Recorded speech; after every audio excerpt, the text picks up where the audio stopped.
My hands were shaking when I walked into that conference room. Not because I was scared, because I was so angry I could barely breathe. My brother was already seated at the head of the table.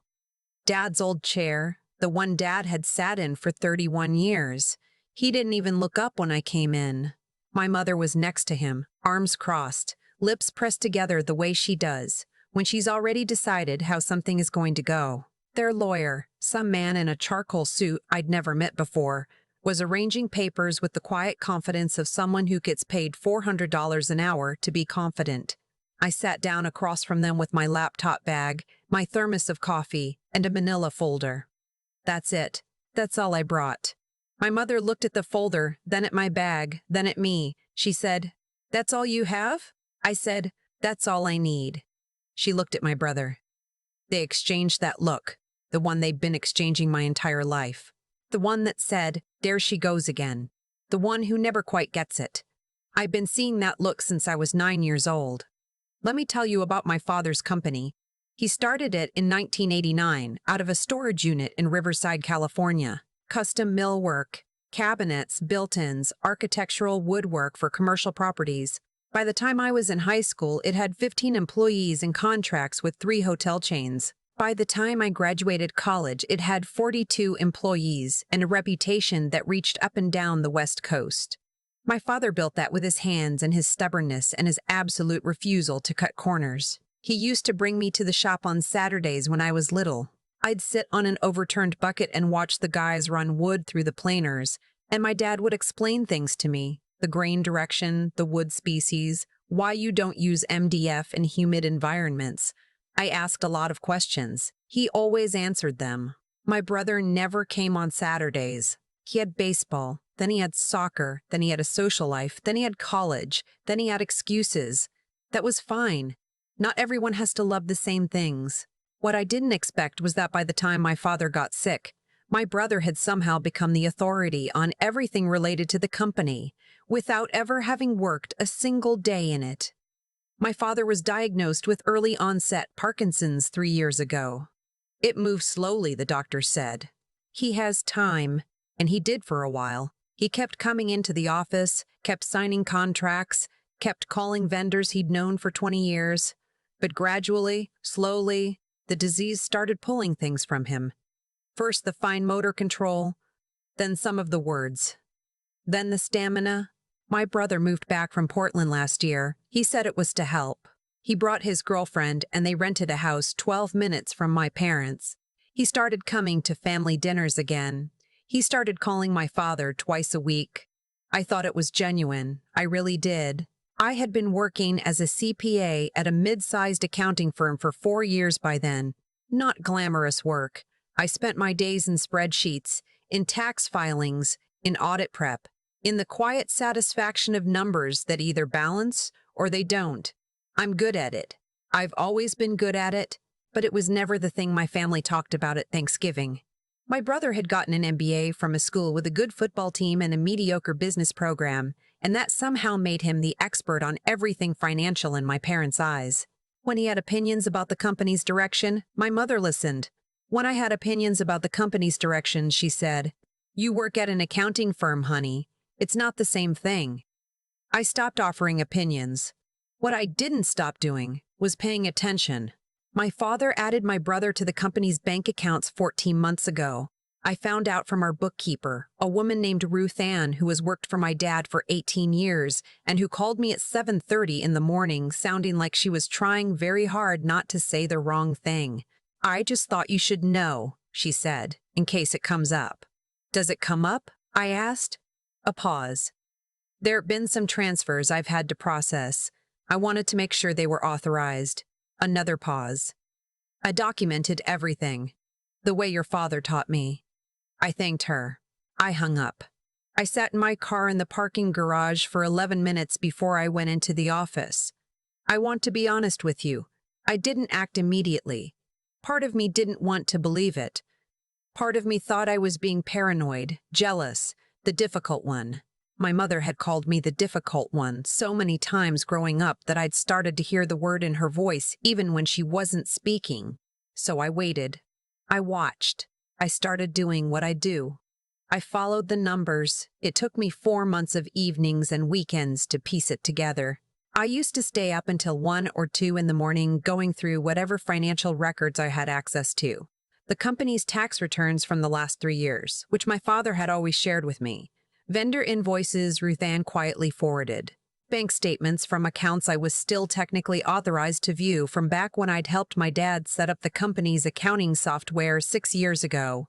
I built a spreadsheet, then I built another one. I cross-referenced everything I could find.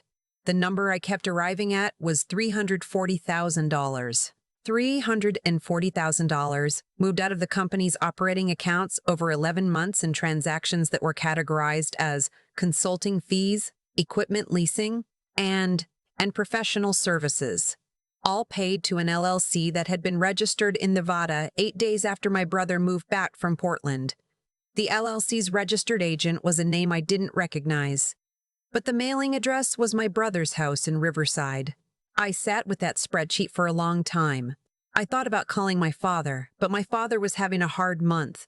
The tremors were worse. He was frustrated. My mother had mentioned he wasn't sleeping. I couldn't put this on him. Not yet. I called a lawyer instead. A real one, not a friend of a friend. I paid for an hour of her time, and I laid out what I had. She listened. She asked about 15 questions I hadn't anticipated. Then she said, "This is solid. If it holds up, and I think it will, you're looking at potential breach of fiduciary duty, possibly fraud. Does he have any formal authority over the company?" "My father made him VP of Operations 6 months ago," I said. "It's on the company website." She said, "Okay. Here's what we need to do." The meeting had been my brother's idea. He had sent a formal email, actually used a law firm's email address, which my mother apparently thought was very impressive, requesting a family governance discussion regarding the company's future. He had proposed that, given my father's declining health, it was time to formalize a transition plan and consolidate leadership. He had attached a document, 12 pages, professionally formatted, that outlined a restructuring proposal. The restructuring proposal would give my brother sole operational and financial authority over the company. My father would retain a ceremonial role. I would be bought out of my minority stake. The 20% my father had given me when I turned 25, at a valuation my brother's people had calculated. The valuation was about 40% below what I knew the company was worth. My mother had called me after receiving the email. She said, "Your brother is just trying to help Dad. You know how overwhelmed Dad has been. I think we should hear him out." I said, "When is the meeting?" She told me. I said I'd be there. She said, "Please don't make this harder than it needs to be, sweetheart." I said, "I'll see you Thursday." Their lawyer opened the meeting. He was polished and thorough and spoke with the kind of practiced warmth that expensive lawyers learn to deploy in family situations. He explained the restructuring proposal. He talked about my father's health, carefully, respectfully. He talked about the importance of a stable leadership transition. He put a copy of the 12-page document in front of me. I opened my laptop. My mother said, "You're not even reading it." I said, "I read it when you sent it." My brother leaned back in his chair. "Look, I know this is hard, but someone has to make the tough calls. Dad can't run this company anymore, and you're not. I mean, you work at an accounting firm. You're not an operator." I looked at him. I thought about all the Saturday mornings in that shop. I thought about Ruth Ann calling me at 7:30 in the morning. I thought about 4 months of late nights and spreadsheets and the number that kept coming out to $340,000. I said, "I want to show you something." I turned my laptop around. I had built the presentation over 6 weeks with my lawyer's guidance. 41 slides. Clean, simple, no drama, just data. The kind of presentation I make for corporate clients when we're doing audit prep. I know how to make numbers legible to people who don't want to look at numbers. The first slide said, unauthorized transfers from company name, operating accounts, a financial review. The room went very quiet. I walked them through it the way I'd walk a client through an audit finding. Here are the transactions. Here are the dates. Here are the categories they were filed under. Here is the LLC that received the funds. Here is the registered mailing address of that LLC. I didn't raise my voice. I didn't editorialize. I just moved through the slides. By slide 12, their lawyer had stopped writing. He was just watching the screen. By slide 20, my mother had put down the copy of the restructuring proposal she'd been holding. By slide 34, the one where I showed the side-by-side comparison of the LLC registration date and my brother's move back to Riverside date, my brother pushed back from the table and said, "That's not, you're misrepresenting what those payments were." I said, "What were they?" He said, "Consulting. I was providing consulting services." I said, "To which entity were you providing consulting services? What did those services consist of? Do you have any contracts, invoices, or deliverables associated with those payments?" He looked at his lawyer. His lawyer looked at the screen. I said, "Because I've prepared a document request that outlines exactly what we'd need to see to substantiate those transactions. I can have it filed with the court by end of business Friday." My mother said, "What court? What are you talking about?" I said, "I've already spoken with an attorney. These transactions are potentially actionable under California corporate law. If we don't resolve this internally, it goes to litigation, and if it goes to litigation and becomes public record, the word public landed the way I intended it to. My brother's company had a reputation. His name was on the proposals my father had spent 30 years building. Public record meant journalists. Public record meant the hotel chains they worked with. Public record meant everyone finding out. He said, "You'd really do that to this family." I looked at him for a long moment. I thought about my father, sitting at home right now, probably watching baseball, not knowing any of this was happening. I thought about what it had cost him. The years, the early mornings, the calluses on his hands, the clients he'd refused to overcharge, even when he could have, because he believed in doing things right. I said, "You did this to this family." The charcoal suit lawyer asked for a recess. They went out into the hallway. I sat alone in the conference room for about 8 minutes. I drank my coffee, which had gone cold. I looked out the window at the parking lot. I thought about calling my dad. I didn't. When they came back, the lawyer sat down and said, in a much quieter voice than he'd been using all morning, "My client is prepared to discuss a resolution." We spent the next 2 hours going through it. By the end, my brother had agreed to repay the transferred funds over a structured timeline with interest. He agreed to relinquish the VP title and any financial authority over the company. He agreed to resign from the board if the board was ever formally constituted. He agreed that the company's operational leadership would go to a 3-person committee. My father, for as long as he was able. Ruth Ann, who knew every corner of that business, and me. My valuation buyout offer was formally withdrawn. Their lawyer was professional and neutral throughout. When it was over, he shook my hand and said, "You were very well prepared." I said thank you. I meant it. My mother didn't speak to me directly during those 2 hours. She sat next to my brother and looked at the table and occasionally looked at the window. When it was over and the lawyers were packing up, she stood and said, without looking at me, "I hope you're happy." I picked up my laptop. I put it in my bag. I picked up the manila folder and the thermos.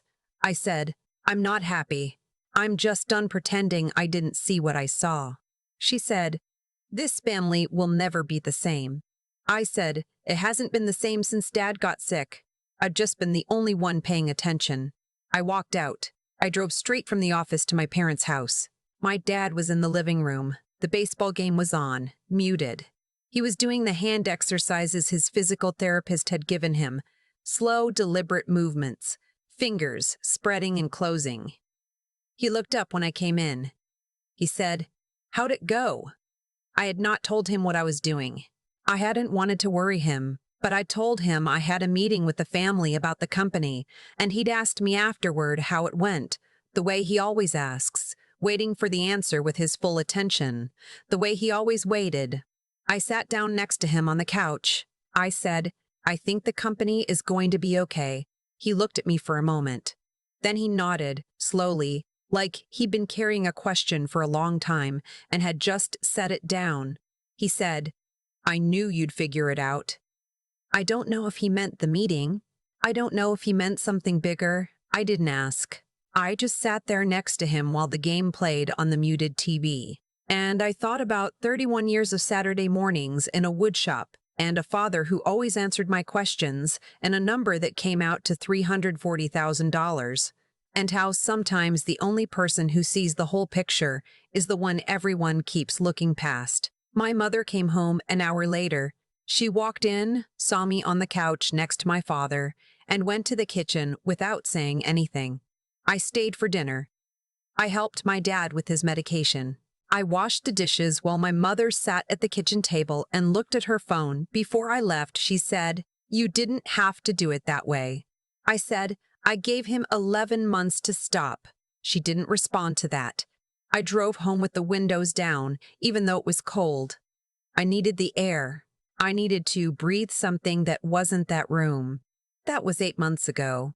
My brother repaid the first installment on schedule. I know because Ruth Ann tracks it and sends me a confirmation each month. She doesn't say much in those emails. Just the amount, the date, the running total. Last month, she added a single line at the bottom, "Mr. H would be proud." I didn't respond. I cried a little in my car, which is apparently where I do all my significant emotional processing. My father is still coming into the office twice a week. Less now than before, and only for a few hours. But he comes. He sits at his desk and he talks to the guys, and he looks at the drawings on the wall, the architectural renderings of projects they finished, and I think it does something for him that I can't do and medicine can't do. I go to the shop on Saturdays now, not every week, but often enough that a couple of the guys have started saving me questions. Small things, supplier issues, a contract term they weren't sure about. I don't pretend I know everything. I ask. I learn. I pay attention.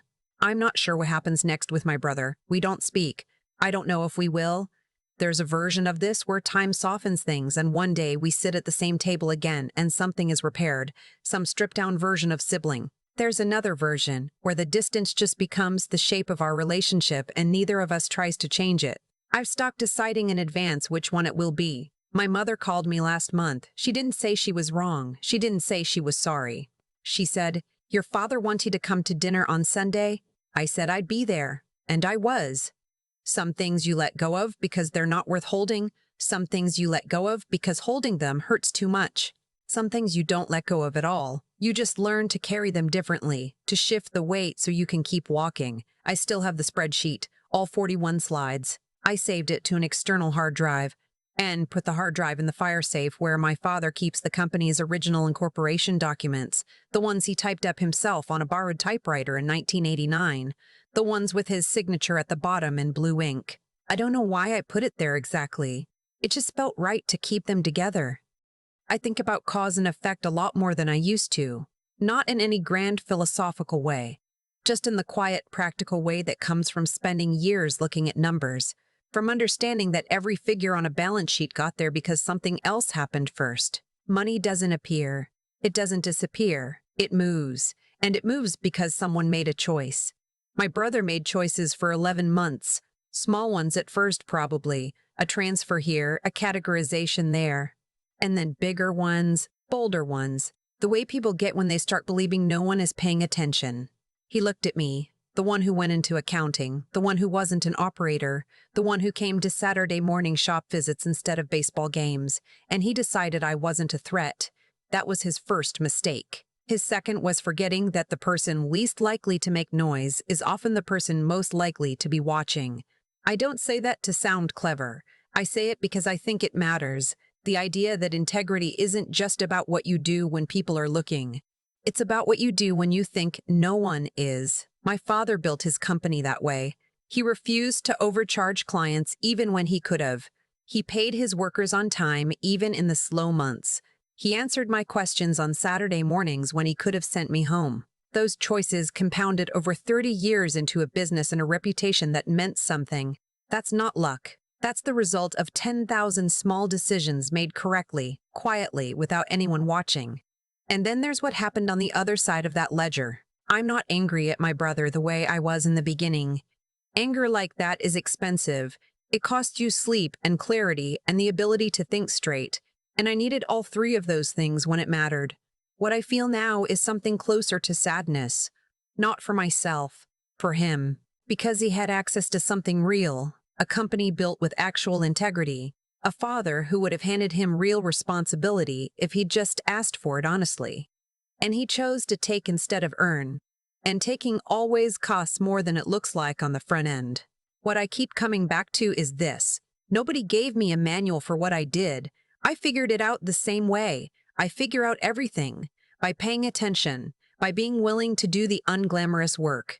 By trusting that the details matter even when the people around me are moving too fast to notice them.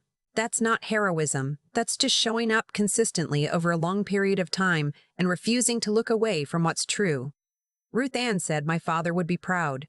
I think she's right, but more than pride, I think he'd recognize it. The same stubbornness, the same refusal to let the numbers lie, the same belief that doing it right is worth more than doing it fast.